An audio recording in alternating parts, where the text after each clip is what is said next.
अब आप देखिए केवल 463 सीटों का सर्वे हम आपको बताया, 80 सीटें केवल उत्तर प्रदेश की भर इस वक्त बाकी हैं। अब ये 300 के ऊपर या कितना ऊपर, या बीजेपी 272 प्लस कितना प्लस होगा, ये अभी आपको जब यूपी का ग्राफ हम खोलेंगे तब आपको पता चलेगा। कोई अनुमान अगर आप में से कुछ लगाना चाहता है इस वक्त, तो फिर अभी वो समय, क्योंकि यूपी के बाद तो सर पूरी 543 खुल जाएंगी। अभी जैसा प्रदीप जी ने कहा, कोई एंटी इनकम्बेंसी जैसी चीज दिखाई नहीं दे रही है। नहीं तो इसमें 70 के आसपास सीटें और जोड़ दीजिए यूपी की।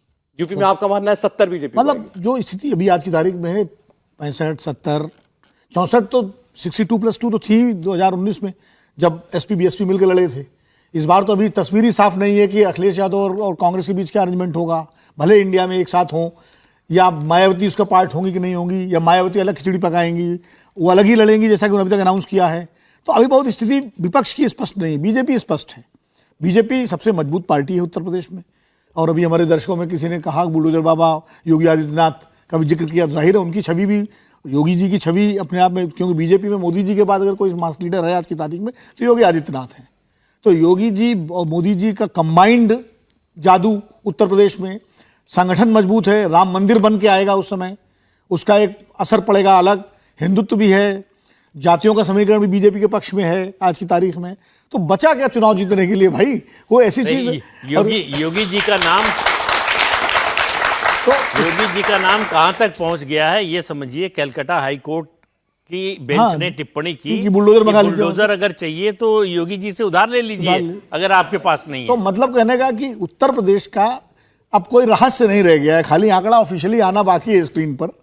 तो मुझे लगता है फिर भी मेरा काम थोड़ा कौतूहल बनाने नहीं, यहाँ पर काम कौतूहल ठीक है, लेकिन आपको लगता है 70 से कम बीजेपी को नहीं आएगी आज उसके आसपास, 70 उसके आसपास मुझे लगता है। आज की तारीख में जो है चुनाव होंगे तो आसपास ही रहना चाहिए।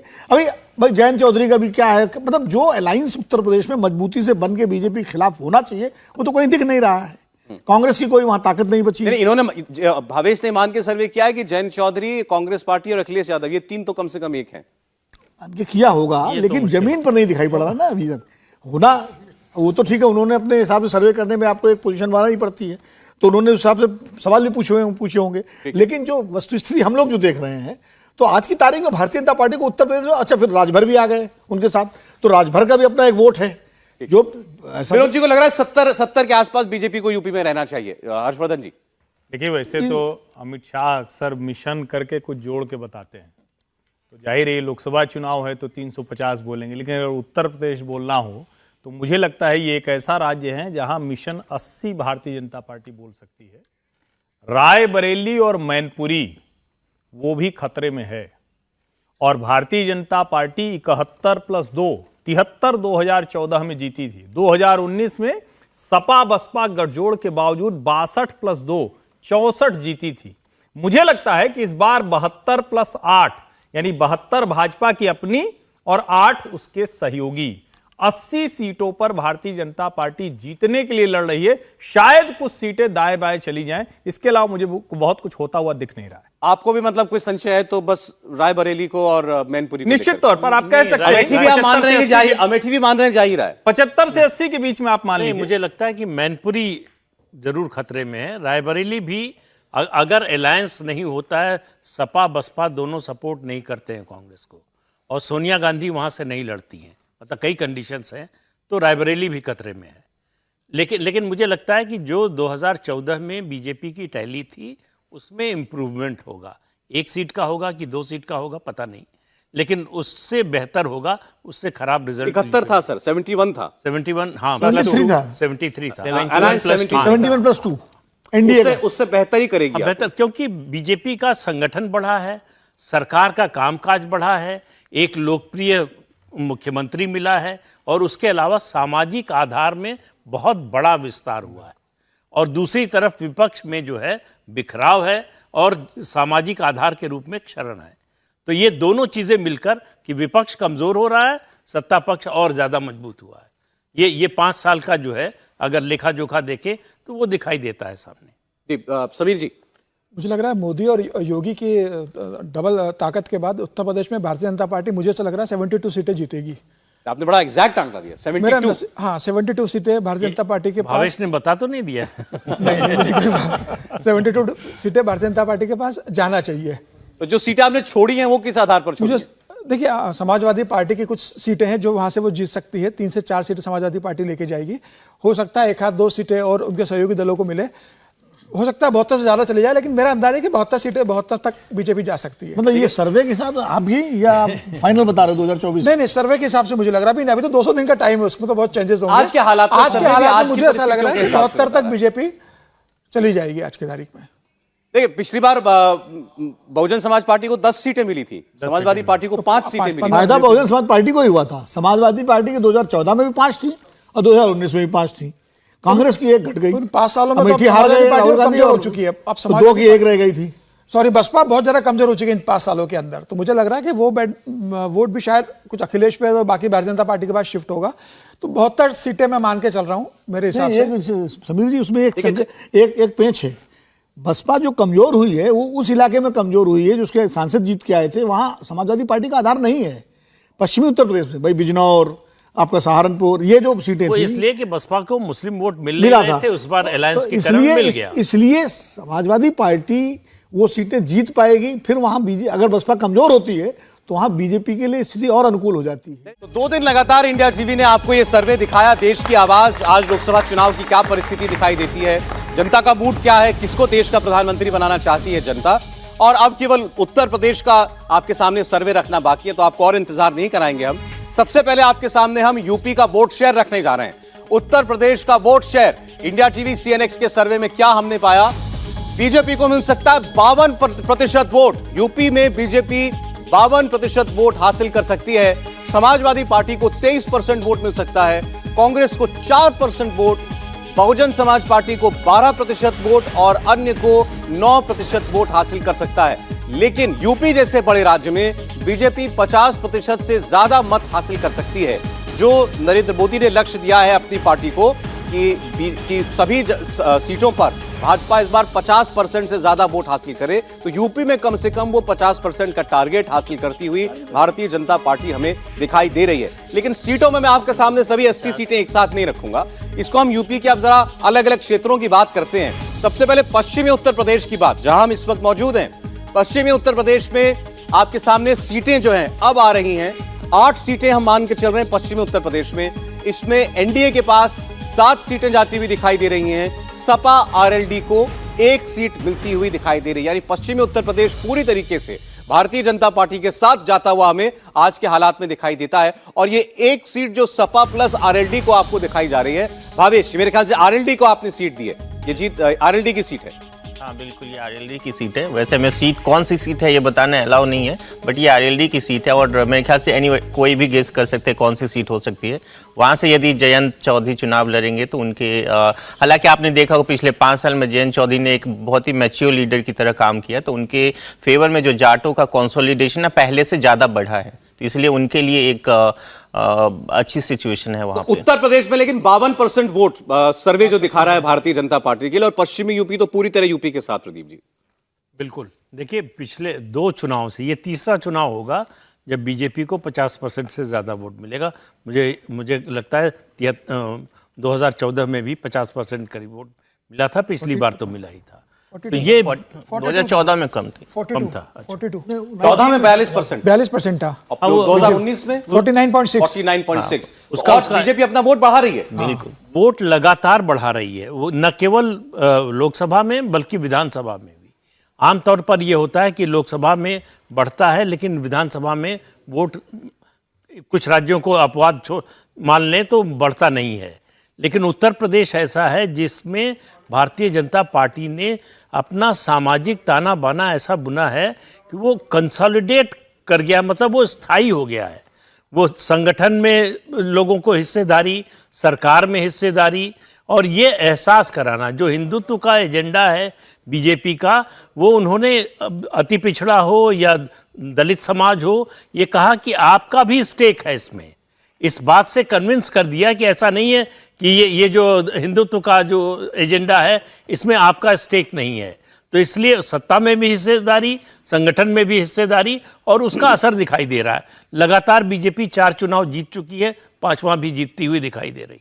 विरोध जी, इस तरह का कंसिस्टेंट परफॉर्मेंस जो है किसी भी पार्टी के लिए बहुत बड़ा अचीवमेंट है। और वो यूपी जैसे स्टेट में देश के सबसे महत्वपूर्ण, सबसे बड़े राज्य में अगर आपका इस तरीके का ग्राफ दिखाई दे रहा है तो किसी भी पार्टी के लिए बहुत बड़ी नहीं, और उपलब्धि है। होना भी चाहिए। यहीं से प्रधानमंत्री नरेंद्र मोदी आते हैं, सांसद हैं वाराणसी से, यहीं से, यहाँ से मुख्यमंत्री योगी आदित्यनाथ हैं जो प्रदेश के मुख्यमंत्री हैं। तो दोनों का जो मिला जुला प्रभाव है उसका असर दिखाई दे रहा है, जिस तरह से उनके केंद्र सरकार और राज्य सरकार दोनों के कामकाज का जो असर है वो दिखाई दे रहा है इस वोट शेयर। विनोद जी, कोई आश्चर्य आपको इस वोट शेयर मुझे पर? मुझे कोई आश्चर्य नहीं है। पहली बात तो अयोध्या, मथुरा, काशी तीनों उत्तर प्रदेश में है। और जो हिंदुत्व की जो राजनीति है, भले एक जमाने में गुजरात उसकी प्रयोगशाला रही हो या कर्नाटक कुछ समय के लिए बनी, लेकिन आज सबसे जो सफल प्रयोगशाला राष्ट्रीय स्वयंसेवक संघ और भारतीय जनता पार्टी की है उत्तर प्रदेश है। उस हिंदुत्व में मंदिर भी है, उस हिंदुत्व में जो है सामाजिक समीकरण भी है और नेतृत्व भी है, नेता भी है। भाई योगी आदित्यनाथ जी तो साक्षात हिंदुत्व है ना। बाकियों को तो बताना पड़ेगा कि हम हिंदू हैं कि नहीं हैं, कितनी पूजा करते हैं, मंदिर जाना पड़ेगा।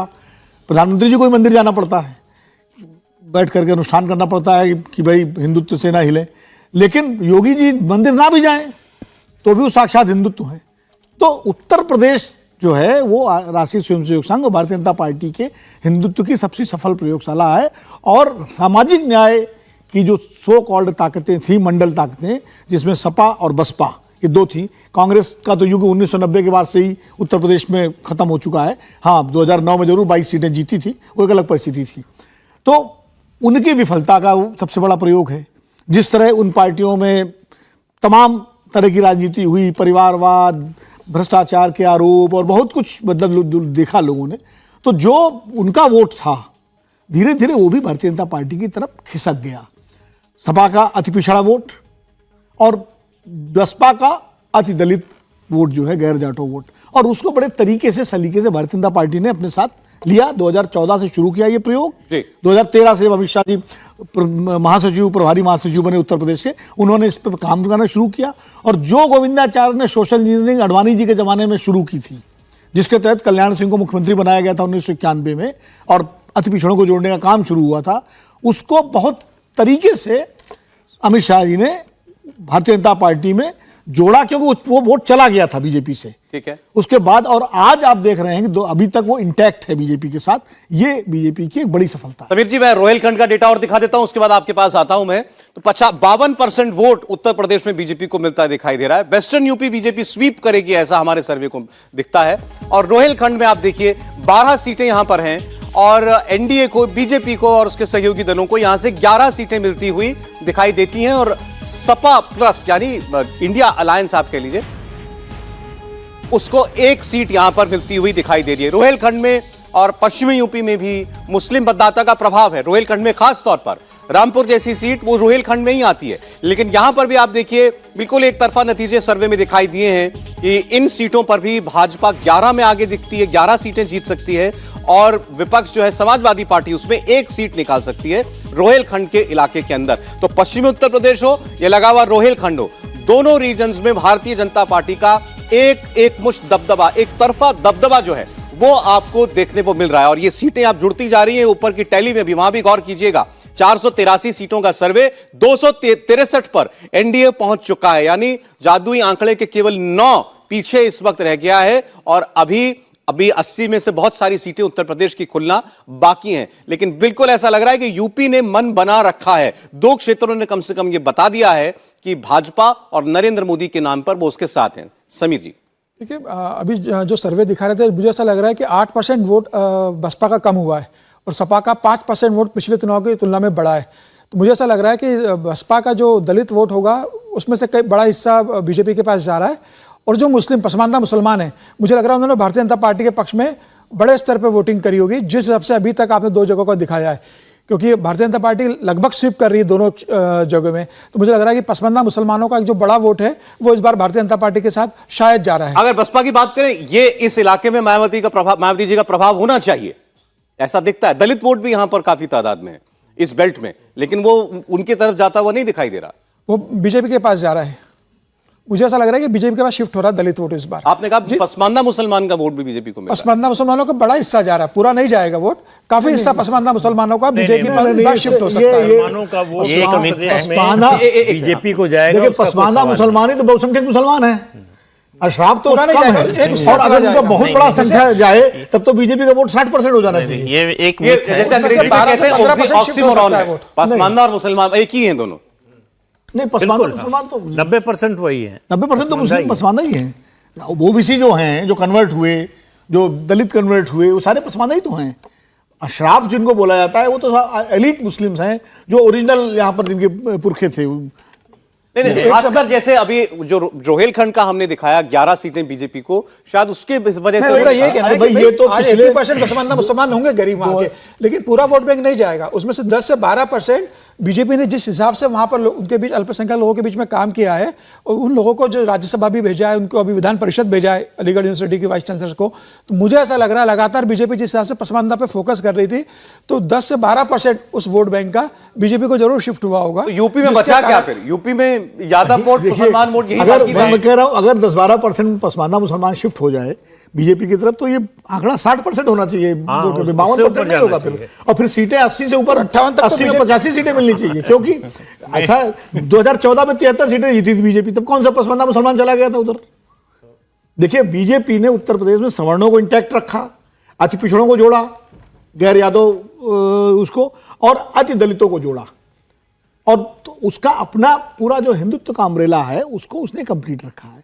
पसमानदा मुसलमान गिनती के कुछ 2-4 कहीं किसी जगह मिल जाए कोई वो मिल जाए, ये बहुत ज़्यादा।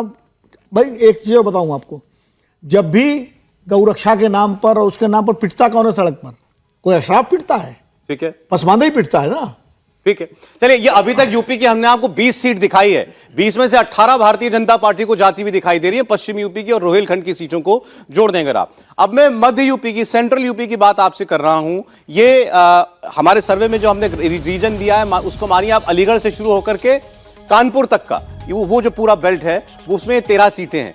इसमें भी भाजपा प्लस 11 और सपा प्लस 2 यानी इंडिया अलायंस 2 और भारतीय जनता पार्टी के साथियों के साथ मिलकर 11 सीटें। तो ये रीजन में पूरी तरीके से बीजेपी के साथ जाता हुआ आपको दिखाई दे रहा है। तो इस तरीके से जो टोटल आंकड़ा है अभी सीटों का, हमने आपको 496 सीटों का सर्वे दिखा दिया है 274 पर, यानी एनडीए अपने आप में अभी यूपी की हमने मुश्किल से 32-34 सीटों की बात की है, उसके बाद उतने भर में ही एनडीए उस जादुई आंकड़े के ऊपर 272 के ऊपर पहुंचता हुआ आपको दिखाई दे गया है।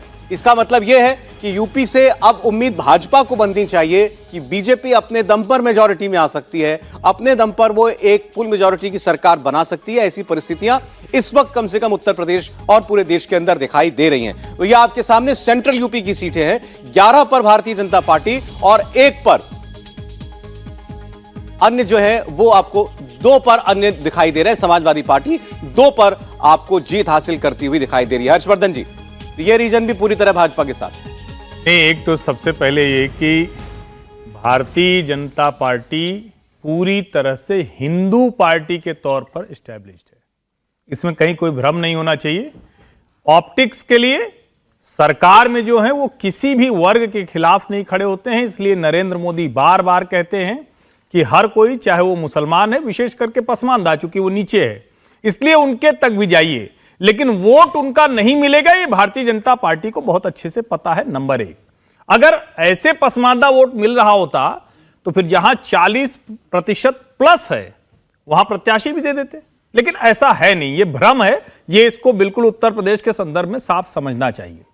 दूसरी बात, जब हम कहते हैं कि भारतीय जनता पार्टी पश्चिम से शुरू हो रही है और मध्य तक पहुंच आई है, तो इसमें 3 बड़ी चीजें हैं।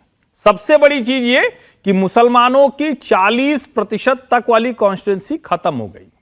दूसरी बड़ी चीज ये, जिसको जाट डोमिनेशन वाली सीट कहते हैं, वो खत्म हो गई, जिसमें आप आरएलडी मान लीजिए। और तीसरा, जब मध्य में आप आए तो वो सीट भी खत्म हो गई जहां मुलायम सिंह यादव की विरासत है, जहां अखिलेश यादव और अब आप कहिए तो जो उनके परिवार के और लोग हैं वो सब, जहां से कुल मिला के 5 सीटें जो परिवार में, अक्षय यादव, धर्मेंद्र यादव, तेज प्रताप यादव, अखिलेश यादव, डिंपल यादव, मतलब यही बस बचते हैं और कोई नहीं जीतता है। यानी वो किले भी ध्वस्त हो रहे हैं। अगर ये स्थिति बन गई है तो मुझे लगता है कि ये आंकड़ा भारतीय जनता पार्टी का अपने बूते 272 प्लस उत्तर प्रदेश की तरफ से जाता हुआ दिख रहा है। और वहां बड़ी साफ सी स्थिति है। हिंदू पार्टी मतलब क्या, वो जिसको प्रदीप जी ने बहुत अच्छे से कहा, सामाजिक आधार कई बार कह रहे हैं। अब आप जरा सोचिए, आज ही भारतीय जनता पार्टी की नेशनल टीम आई, राष्ट्रीय पदाधिकारियों की घोषणा हुई है। उसमें भी अगर आप ध्यान से देखें तो जिस भारतीय जनता पार्टी को ब्राह्मण बनिया पार्टी कहा जाता था, आज की तारीख में ओबीसी डोमिनेट कर रहा है। और वो डोमिनेट ऐसे नहीं कर रहा है कि ये कर रहा है तो उसकी वजह से एकदम से लगे कि दूसरा वर्ग नाराज हो गया है।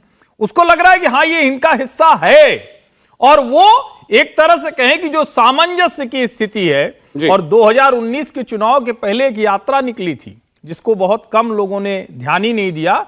दलितों के बीच में भारतीय जनता पार्टी की एक यात्रा निकली थी जिसका बड़ा प्रभाव पड़ा था। लोग कहते हैं कि ठीक है, बसपा को सीटें मिल गई तो इसका मतलब भाजपा को लाभ नहीं हुआ, लेकिन उसका लाभ पश्चिमी उत्तर प्रदेश में 22 के विधानसभा चुनाव में भी हुआ। यानी सभी वर्गों की अगर अकेली कोई पार्टी है तो वो भारतीय जनता पार्टी। आपने बड़े अच्छे से समेटा कि अभी देखिए, हमें 33 सीटें दिखाई हैं पश्चिमी उत्तर प्रदेश, मध्य उत्तर प्रदेश और रोहिलखंड मिला करके। इसमें मुस्लिम डोमिनेटेड सीट सबसे ज्यादा थी, इसमें जाट बहुल सीटें सबसे ज्यादा थी, और इसमें यादव परिवार के प्रभाव वाली सीटें वो भी सब निकल गई।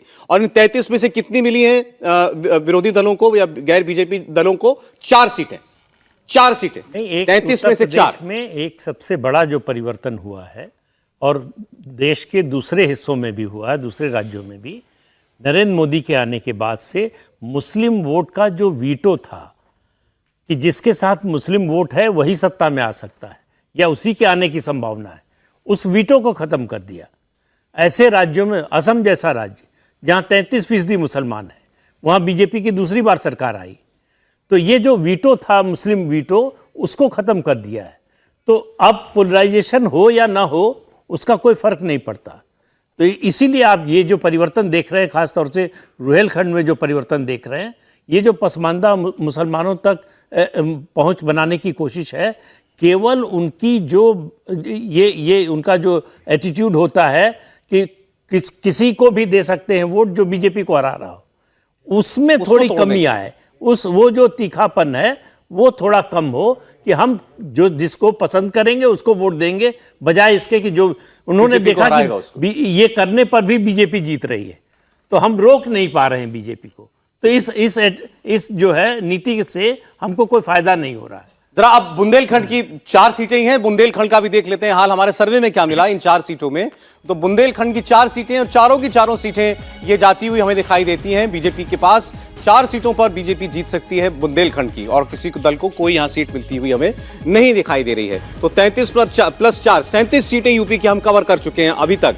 और इनमें से आप देखिए, विपक्ष के पास 37 में से केवल 4 सीटें हैं। 33 सीटों पर भारतीय जनता पार्टी जीतती हुई हमें दिखाई दे रही है। वो जो 4 है उनमें से भी एक आरएलडी है, तो सपा की केवल 3 ही सीटें भर हैं। ये बुंदेलखंड का हाल था आपके सामने। अगला रीजन भी हम दिखा दें अभी। अगला रीजन बुंदेलखंड के आगे अभी टोटल आप देख लीजिए, 500 सीटों का सर्वे हो गया। 543 में से 500 सीटों का सर्वे आपको दिखा दिया। 278 पर एनडीए इस वक्त खड़ा दिखाई दे रहा है।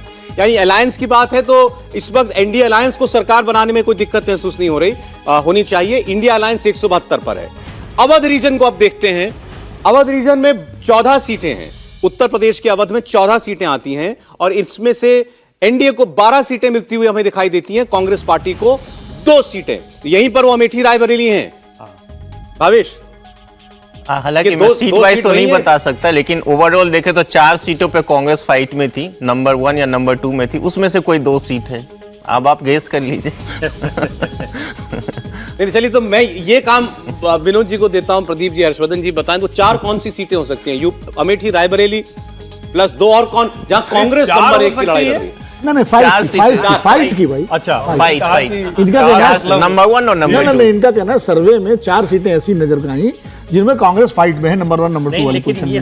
नहीं, मैं ये 2009 की 2019 की बात बता रहा हूं। क्लियर कर दें, ये यूपी का सर्वे भी ये मानकर हुआ कि ये अलायंस हो गया है, मतलब कांग्रेस पार्टी, सपा, ये एक साथ मिलकर के चुनाव लड़ी हैं। ये भी मान रहे हैं कि कम से कम 4 सीटें अलायंस में जो है कांग्रेस को मिल रही हैं। ये भावेश का नहीं, मेरा ये कहना नहीं था, मेरा ये कहना था 2019 में 4 सीटों पे कांग्रेस नंबर 1 या नंबर 2 पोजीशन में थी, ये कहना इस था। लिहाज से कह रहे हैं, क्योंकि बीच बीच में ये चर्चा चल रही थी कि आखिर गठजोड़ होगा तो सीट कैसे बटेगी, तो नंबर 1 2 वाला जहां जिसकी ताकत थी उसके हिसाब से सर्वे किया है। ये तो हम अमेठी रायबरेली हम तो पहचान पा रहे हैं, वो कह रहे हैं 2 और सीटें और कौन सी हो सकती हैं जहां ग्राफ ठीक दिखाई देता हो कांग्रेस एक का। सीट थी लखनऊ।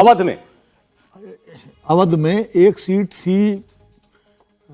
अवध की आप बात कर रहे हैं? अवध गेस कीजिए, मैं तो नहीं, मैं गेस कर रहा हूँ। वो बहुत ज्यादा गेस तो नहीं, मुझे लग रहा है एक सीट तो शायद अयोध्या। लखनऊ तो नहीं थी। लखनऊ नहीं थी। लखनऊ पिछले 2014 में ये अवध लखनऊ 2014 में जब रीता बहुगुणा का चुनाव मैं हुआ था। बता देता हूं, अवध में कांग्रेस की 2 सीटें जो हो सकती हैं वो प्रतापगढ़ और अंबेडकर नगर हो सकती है, और उसमें भी ये पुरानी स्थिति है। आज की स्थिति 2019 की बात कर रहे 2 हैं। के अलावा कोई और सीट नहीं है जहां पर कांग्रेस पार्टी दूसरे स्थान पर पहुंच पाई हो। चलिए ठीक है। लेकिन भावेश ने 2 सीटें तो जिता दी कांग्रेस बता पर। रहे हैं, बता रहे हैं। ठीक है, सरप्राइज यही था कि अवध में सिर्फ 2 ही सीट में कांग्रेस आ गई थी। 4 हार के आप तो इतना क्यों आप हम लोग क्यों इतना कहलवाया? अगर गलत हो जाते तो चलिए, लेकिन सही साबित हुआ, ठीक है। नहीं तो अब तो फिर खुलकर बताई दीजिए, अमेठी रायबरेली आप कह रहे हैं ना कांग्रेस की। अमेठी और अमेठी में टफ फाइट है। स्मृति ईरानी यहाँ से हार सकती। मैं ये दावे तो नहीं कर सकता, बट अभी की स्थिति यही है। अमेठी कांग्रेस छीन सकती है बिल्कुल। बीजेपी वहां के लोगों में एक सेंटीमेंट देखा गया कि 2019 में राहुल गांधी को हराने के बाद, ठीक है स्मृति ईरानी अच्छी काम कर रही है, मैं ये नहीं कह रहा हूँ खराब काम कर, काम अच्छी कर रही है, उनका पार्टी में और हर जगह उनका स्ट्रेंथ भी अच्छा है, लेकिन एक जो इस तरह की सीटें होते हैं, वीआईपी सीट जहाँ पे बड़े एक नेता होते हैं, उनको हराना शायद वहाँ के लोगों को अखर रहा है, और वो अब वहाँ पे नहीं, लेकिन ये आप मानकर चल रहे हैं कि राहुल गांधी अमेठी से लड़ेंगे? ये अभी तो मैं आपको वहां के लोगों का सेंटिमेंट बताऊं, हो सकता है कांग्रेस कोई और कैंडिडेट दे दे तो शायद परिस्थिति कुछ और हो।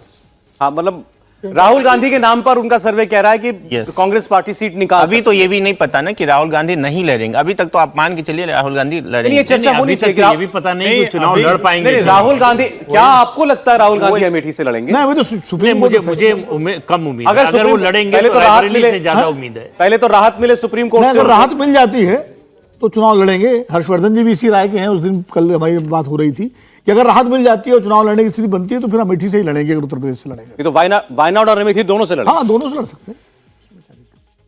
बहुत से लोग मानते हैं कि अमेठी से अब कनेक्ट शायद टूट गया, वो राहुल गांधी ने भी नहीं रखा। मेरा मानना है कि अगर लड़ेंगे तो रायबरेली से लड़ेंगे, प्रियंका जो है वो अमेठी से लड़ सकती है। नहीं, जो सेंटीमेंट जिसकी बातें हर ये कर रहे हैं भावेश जी, उस तरह के सेंटीमेंट की खबरें कांग्रेस को भी मिल रही हैं, और ये बात इसलिए अगर राहुल गांधी लड़ेंगे तो अमेठी से ही लड़ेंगे, नहीं लड़ेंगे तो अलग बात है। अगर लड़ने वाली स्थिति बनती है, सुप्रीम कोर्ट से उनको राहत मिल जाती है तो अमेठी से ही लड़ेंगे। तो क्या चुनाव हारने के बाद अमेठी का क्या तिरस्कार कर दिया राहुल गांधी ने? बहुत लोग कहते हैं जाना छोड़ दिया, अमेठी को भूल गए राहुल गांधी। 2 बार गए, एक 2 बार गए हैं, वो वायनाड ज्यादा जाते हैं, ठीक है, और वायनाड जाकर बोलते हैं कि दक्षिण की राजनीति ज्यादा अच्छी है, उत्तर भारत की राजनीति एक ही बार बोले हैं भाई। अब भाई, अब ऐसी बात बोल गए मोदी जी जाने का कितनी बार बोले हैं, उसके बाद नहीं, लेकिन ये बताइए, इतने के बाद भी भावेश जी को कुछ भावुक लोग मिल गए जो कह रहे हैं कि राहुल गांधी जीत जाएंगे। अरे भाई, जो आदमी जा नहीं रहा हो, जब सांसद रहा हो तो अपने क्षेत्र में काम नहीं कर रहा हो, और देखिए ठीक है, चुनाव तो जो भी होगा, अभी हम सर्वे पे बात कर रहे हैं और उसके आधार पर हम चर्चा करेंगे। अमेठी रायबरेली निश्चित तौर पर बहुत मजबूत है, लेकिन उसके बावजूद राहुल गांधी हारे, और राहुल गांधी हारने के बाद उस अपने घर परिवार की सीट पर लौट कर नहीं जा रहे हैं उस तरह से। स्मृति ईरानी उस क्षेत्र में काम करती हुई दिख रही हैं, और ये सच है, ये हर कोई जानता है, मतलब हम तो जानते ही हैं क्योंकि हमारा तो गांव ही थोड़ी दूर पे है प्रतापगढ़ में, लेकिन हर कोई जानता है कि गांधी परिवार का होने के बावजूद वो जो गेस्ट हाउस था एक, उसके अलावा कोई रहने वाली जगह नहीं थी। मुंशीगंज गेस्ट हाउस के अलावा वहां की सड़कें इस लायक नहीं थी कि आप अपनी गाड़ी से जा रहे हैं तो उतरेंगे तो पैर कहां पड़ेगा, और आपका बढ़िया वाला जूता जो आप दिल्ली से पहन कर गए हैं। और तो और कांग्रेस के नेता के साथ जो पूरा उनका जो कॉन्वॉय चलता था ना, सब लखनऊ से दाना पानी लेकर जाते थे, क्योंकि उनको लगता था वहां कोई ऐसा रेस्टोरेंट नहीं है जहां हम बैठकर कुछ नाश्ता पानी भी कर पाएंगे। सब लखनऊ से दाना पानी लेकर जाते थे और अमेठी जाते थे, चुनाव करके लौट आते। और 19 हार गए, 14 में भी हारने की स्थिति बनी थी। अगर चुनाव से 4 दिन पहले सोनिया गांधी ने मुलायम सिंह यादव को फोन न किया होता कि आपसे मदद की उम्मीद है, मुलायम सिंह यादव ने अपनी पूरी ताकत झोंक दी अमेठी में, इसलिए राहुल गांधी बमुश्किल जीते थे 2014 में भी। और क्या मदद दी? मतलब वो चुनाव तो उनकी पार्टी का कैंडिडेट तो उतरता नहीं था उनके खिलाफ, नहीं, समाजवादी पार्टी का नहीं कैंडिडेट तो पहले से नहीं था। हाँ। लेकिन और दूसरी जितवाने में मदद की, बिल्कुल मदद की। मतलब वोटर्स को कहना कि भाई जाइए वोटर्स को वोट दीजिए कहना, जाकर। अब अपने जो खास लोग थे उनको लगाना, उनको इंचार्ज बनाना कि कैसे जो है वोट को मैनेज करना है, और उसके अलावा जो बहुत कुछ हुआ उसके बारे में कहा नहीं जा सकता है। ऐसा भी कुछ है, ऐसा भी कुछ। मतलब 14 भी अमेठी हारते राहुल गांधी, मुलायम सिंह यादव नहीं, 14 में मुलायम सिंह यादव की बदौलत जीत गए, देखिए और 19 हार गए। 14 में अमेठी में राहुल गांधी के खिलाफ माहौल किसने बनाया था? स्मृति ईरानी नहीं बनाया था, कुमार विश्वास ने बनाया था। और जब भारतीय जनता पार्टी को लगा कि वाकई माहौल बन रहा है, राहुल गांधी चुनाव हार सकते हैं, तो तुरंत स्मृति ईरानी को वहां भेजा गया। उससे पहले कोई तैयारी नहीं थी, सेकंड लिस्ट में उनको भेजा गया स्मृति ईरानी को, जब दूसरी लिस्ट जारी हुई। और नहीं, इस पे अरे सुन तो लो भाई, हर चीज में बातें काटनी है तो अलग बात है। स्मृति ईरानी वो जब कुमार विश्वास ने जाकर नॉमिनेशन कराया और गांव-गांव घूम के माहौल बनाया, उसके बाद बीजेपी ने स्मृति ईरानी को भेजा। और चूंकि बीजेपी बड़ी पार्टी थी, नरेंद्र मोदी जी उस समय देश में एक नई उम्मीद की तरह देखे जा रहे थे प्रधानमंत्री तौर पर, और लग रहा था कि केंद्र में बीजेपी की सरकार बनेगी, तो जो वोट राहुल गांधी के खिलाफ कुमार विश्वास बना रहे थे वो शिफ्ट कर गया स्मृति ईरानी की तरफ, और लड़ाई स्मृति ईरानी बनाम राहुल गांधी हो गई। और जब वो जो प्रदीप जी कह रहे हैं सही कह रहे हैं, जब लगा कि कहीं स्मृति ईरानी जीत सकती हैं, तो फिर वो मैनेजमेंट जो मुलायम सिंह से बात करके हुआ, और कांग्रेस पार्टी ने भी सारी ताकत लगाई, और आखिर राहुल गांधी 1,14,000 वोटों से जीते चुनाव। लेकिन स्मृति ईरानी ने उसके बाद अपनी मेहनत जारी रखी लगातार, और उसका फायदा उनको 2019 से मिला। मोदी जी की बहुत बड़ी भूमिका थी, जो मोदी जी ने रैली की थी 2014 स्मृति में। ईरानी का बाद में नाम इसलिए आया, दो लोगों को लड़ना था, अमेठी रायबरेली से। स्मृति ईरानी को अमेठी से और उमा भारती को रायबरेली से। उमा भारती का मामला इसलिए रुक गया कि उमा भारती चाहती थी कि झांसी से भी लड़े, 2 सीटों से। ये हुआ कि नहीं, 2 सीटों से नहीं लड़ना है, अगर लड़ना है रायबरेली तो एक ही सीट से। और राजनाथ सिंह उस समय राष्ट्रीय अध्यक्ष थे, उन्होंने स्मृति ईरानी को पहला ऑफर दिया था कि पश्चिम बंगाल से लड़ो। स्मृति ईरानी बांग्ला भाषा बहुत अच्छे तरीके से बोलती हैं, तो बीजेपी को लगता था कि स्मृति ईरानी वहां जाएंगी तो उसका फायदा 1-2 और सीटों पर होगा। तो इसलिए जब उन्होंने उसके लिए कहा कि वो बंगाल नहीं जाना चाहती हैं, तब ये हुआ कि अमेठी से किसको उतारा जाए, तब फिर दोबारा फोन किया उन्होंने। लेकिन हम बात ये कर रहे हैं कि कांग्रेस पार्टी 1 की 2 हो सकती है, अमेठी दोबारा वापस ला सकती है। बात घूम फिर के हमारी इन 2 सीटों पर ही रह जा रही है कांग्रेस की। नहीं, लेकिन मैं फिर से कह रहा हूं, देखिए वो प्रदीप जी ने वो बात बताई, और चूंकि उस घटना को मैं बहुत अच्छे से जानता हूं, उमा भारती अपने अहंकार के चलते, और वो कह रही थी कि हम 2 सीट पे क्यों नहीं लड़ सकते हैं, झांसी और रायबरेली, और पार्टी की तरफ से कहा जा रहा था कि आप रायबरेली लड़िए, सोनिया जी के खिलाफ लड़िए। स्मृति ईरानी ने वो प्रस्ताव स्वीकार किया। आज अगर उमा भारती वो अकेली वो सीट लड़ी होती तो शायद परिदृश्य दूसरा होता। और एक ये भी वजह है, जो भारतीय जनता पार्टी की जो नई भाजपा है उसमें उमा भारती के पराभव की ये एक बहुत बड़ी वजह है। और चूंकि ये सारी बात उनके बहुत नजदीकी व्यक्ति ने उसी वक्त मुझे बताई थी, इसलिए मैंने ये बात काटनी। दोनों को आश्वासन दिया गया था कि अगर चुनाव हार गए तो राज्यसभा में। बिल्कुल ठीक है, अब जरा जो बचा है सबसे बड़ा क्षेत्र पूर्वांचल का, उसकी भी चर्चा हम कर लेते हैं आपके साथ। पूर्वांचल में 29 सीटें हैं, यूपी का सबसे बड़ा हिस्सा, और ये एक तरफा स्वीप भारतीय जनता पार्टी कर रही है। हमारे सर्वे में ये हमें मालूम पड़ा 28 सीटें पूर्वांचल की जीत सकती है बीजेपी अपने साथियों के साथ। इसमें बीजेपी के सहयोगी दल भी हैं, अपना दल भी इसी में है, निषाद पार्टी भी इसी के अंदर है, सुभाषपा ओम प्रकाश राजभर की पार्टी भी इसी के अंदर है, और समाजवादी पार्टी को 1 सीट यहां से हासिल होती हुई हमें दिखाई दे रही है। तो 28 के सामने 1 सीट, पूर्वांचल पूरी तरीके से बीजेपी के साथ जाता हुआ दिखाई दे रहा है। तो बीजेपी 80 सीटों में से उत्तर प्रदेश की कुल में आप टोटल आप कीजिए तो 70 सीटें, जो चाह बात यहां कहीं भी हमारे किसी मेहमान ने सभी, जी आपने 70 का आंकड़ा दिया था, तो 70 पर बीजेपी पहुंचती दिखाई दे रही है। सबका मानना यह था कि 14 से 19 के तो ऊपर जाना ही चाहिए भाजपा को। जो 62 सीटें 19 में मिली थी उसमें 8 सीटें जोड़ सकती है भाजपा, 70 अपनी जीत सकती है उत्तर प्रदेश में। समाजवादी पार्टी 4 सीटें, कांग्रेस पार्टी 2 सीटें। इसमें 1 सीट किस बात को मानते हुए कि अगर राहुल गांधी अमेठी से लड़ते हैं तो वहां से उनको जनता वापसी करा सकती है। अपना दल की 2 सीट है, और सुभाषपा की 1 सीट है, आरएलडी की इसमें 1 सीट है। तो यह आपके सामने उत्तर प्रदेश में अगर आज चुनाव हो लोकसभा के तो ये 80 सीटें कैसे बढ़ सकती हैं वो आप देख रही हैं। और बसपा इस बार भी 0 है, बीएसपी इस बार भी 0 है। समाजवादी पार्टी 5 सीटों पर है, घटकर 4 पर आ गई।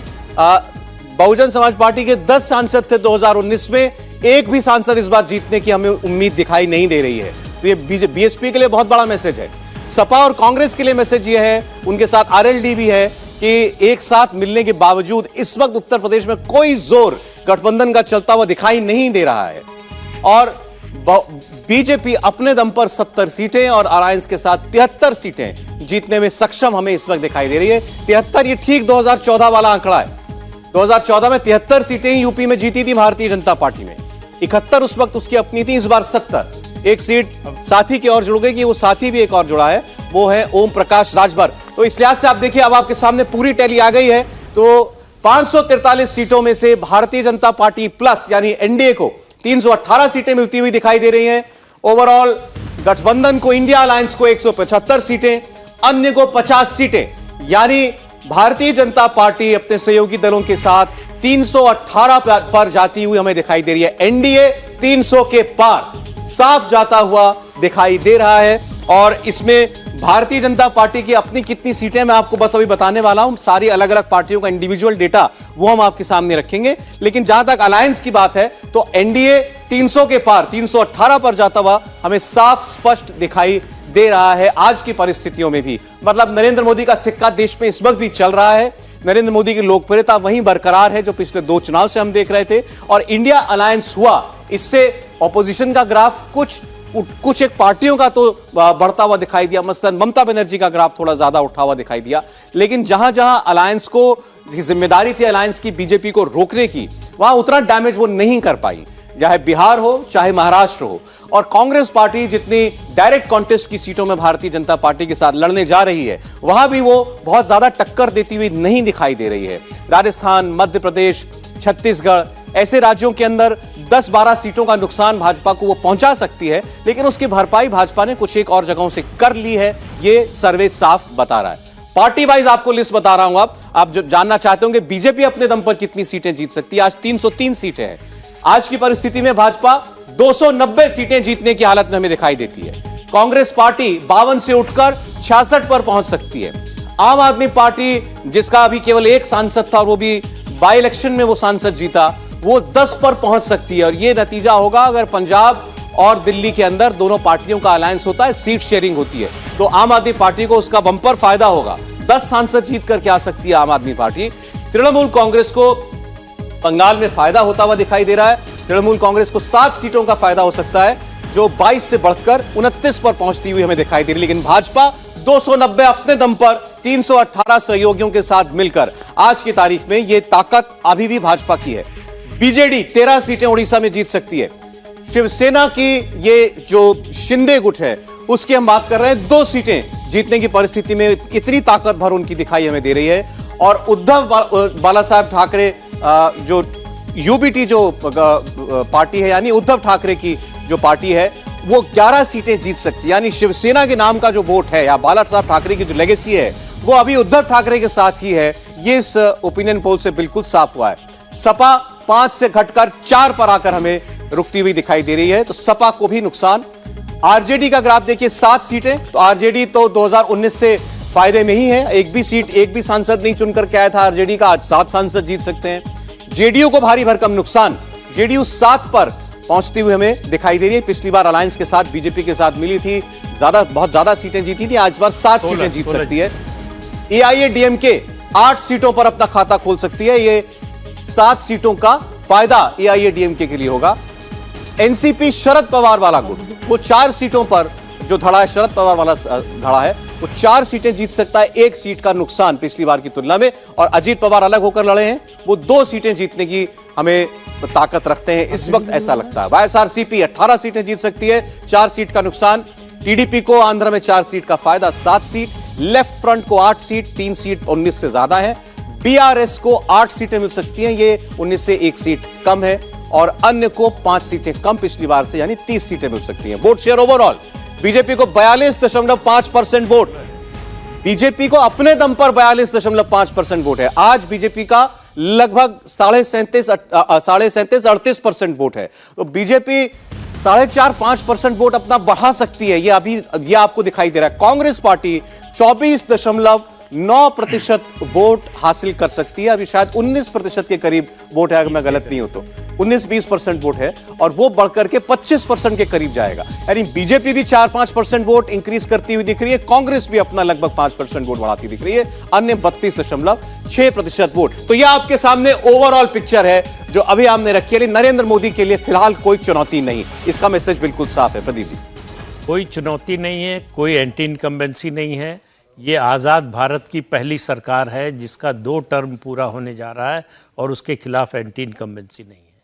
अभी तक जितनी सरकारें रही हैं, नेहरू जी का समय छोड़ दीजिए तो लगातार, और नेहरू जी के समय भी एक के बाद एक मुद्दे उठते रहे हैं। 57 का चुनाव से पहले 56 में जीप घोटाला आया था। कोई भ्रष्टाचार का आरोप प्रधानमंत्री या उनकी सरकार पर नहीं है। सरकार की परफॉर्मेंस की देश में, देश से बाहर प्रशंसा हो रही है। अर्थव्यवस्था इस समय दुनिया में सबसे तेजी से बढ़ती हुई अर्थव्यवस्था है। तो विपक्ष का जितना प्रचार है, जनता तक वो उसमें से कुछ नहीं पहुंच रहा है। जनता उस पर भरोसा करने को तैयार नहीं है। जनता का भरोसा, मतदाता का भरोसा अब भी नरेंद्र मोदी पर उसी तरह से बना हुआ है जैसे 2014 में था, बल्कि कहें कि बेहतर है। जरा मोटी मोटी बातें, इस सर्वे की बड़ी बातें आपको मैं बता दूं, फिर और रिएक्शन लेंगे। नरेंद्र मोदी लगातार तीसरी बार सत्ता में वापसी कर सकते हैं, इस वक्त सर्वे में हमको यही दिखाई दिया। जवाहरलाल नेहरू के बाद नरेंद्र मोदी इकलौते ऐसे प्रधानमंत्री होंगे जो लगातार तीसरा चुनाव जीतकर आ सकते हैं। अगर ये ओपिनियन पोल सही है तो समझिए कि इतिहास रचने वाला है।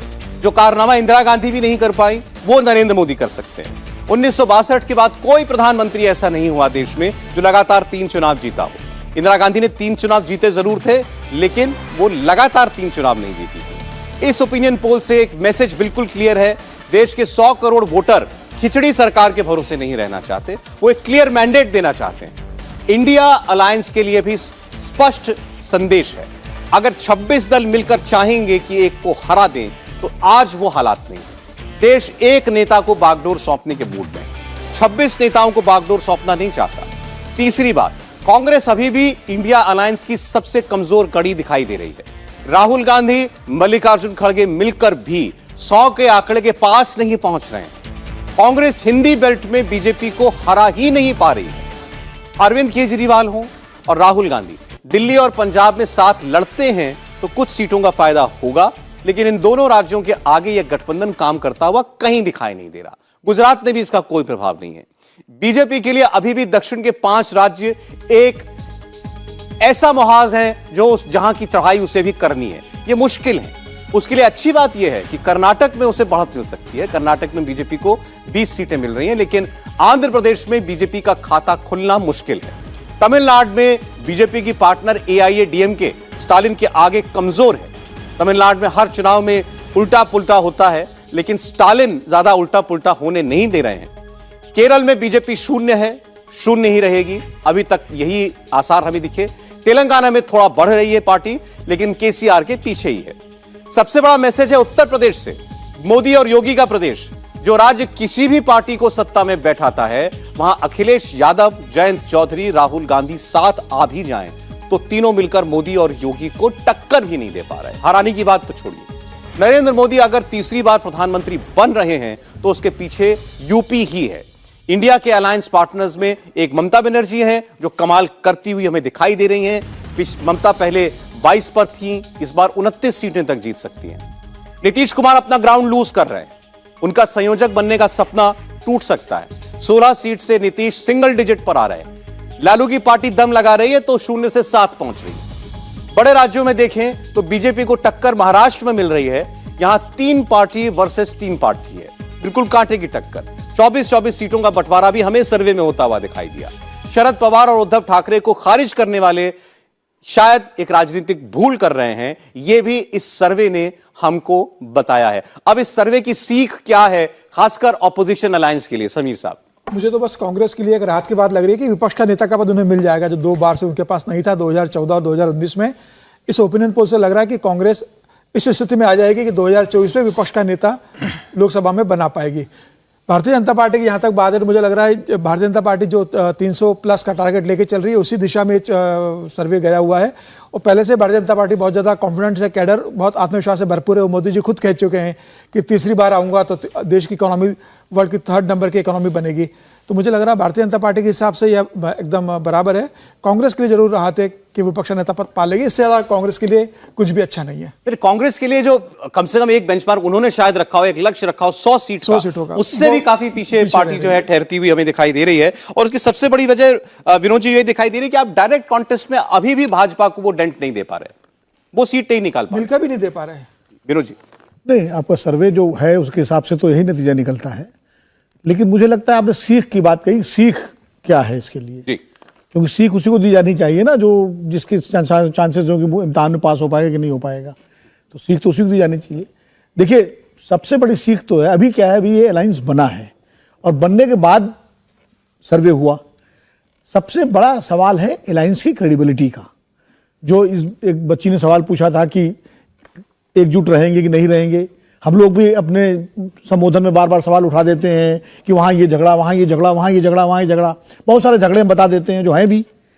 तो इसलिए जनता के बीच में अभी पहले तो संशय है कि भाई अलायंस कितना एकजुट रहेगा, और अगर एकजुट रहेगा तो वोट ट्रांसफर हो पाएगा कि नहीं हो पाएगा। तो सबसे पहले तो सीख यही है कि जितने 26 दल मिले हैं उनकी सब जिम्मेदारी है, अगर वाकई 2024 में वो बीजेपी और नरेंद्र मोदी जी को हराना चाहते हैं राजनीतिक रूप से, तो उनकी जिम्मेदारी है कि इस अलायंस को ग्राउंड पर भी उतारें, अपने वर्कर के बीच में, अपने वोटर्स के बीच में, और इस अलायंस को ग्राउंड पर उतार करके वोट ट्रांसफर की जो बात हम लोग करते हैं उसको रियलाइज कराएं। नंबर 1, तब क्रेडिबिलिटी बनेगी। नंबर 2, एक विजन पेश करना पड़ेगा कि भाई इस सरकार की क्या क्या कमियां हैं वो आप सामने लाइए क्रेडिबल तरीके से, और आप क्या करोगे उनको दूर करने के लिए, और देश के लिए आपका सपना क्या है वो आप सामने लाइए। 2, और तीसरी चीज ये है कि आप भले नेता न चुन पाएं या नेता न दें रणनीति के तहत, आप जो नेता अपने अपने क्षेत्रों में हैं वो कम से कम अपने वोटर्स को, अपने सपोर्टर्स को यह मैसेज दें कि देखिए अभी जो सरकार केंद्र में चल रही है उसमें आपका कोई से नहीं है, कोई हिस्सेदारी नहीं है। इसलिए राजनीतिक रूप से अगर आपको केंद्र की सत्ता में हिस्सेदारी चाहिए, हमारे राज्य को, हमारे स्टेट को, तो इस पार्टी को हमको वोट दीजिए और हम इसको करेंगे। मतलब मैं ये बता रहा हूं सीख की बात। ठीक है, अगर ये सब करने में कामयाब होते हैं तो चुनाव में टक्कर होगी, मजेदार टक्कर होगी। और फिर मैं उसी पर आ रहा था, इस सर्वे से आपको ये इस अलायंस की लिमिटेशन नजर नहीं आई कि इनके पास एक दूसरे को देने के लिए है नहीं राज्यों में कुछ? मतलब मैं इंटेंशन की बात नहीं करता, ट्रांसफर की भी बात नहीं करता। सौरभ जी है क्यों नहीं, मैं बार बार बिहार और महाराष्ट्र को छोड़ करके अगर यूपी में कुछ होगा तो हो, लेकिन किसी और राज्य में और दूसरा कोई है नहीं नाम, कोई और अलायंस पार्टनर नहीं है क्यों नहीं। देखिए मैं बार बार कह रहा हूं चुनाव हमेशा परसेप्शन बैटल होता है।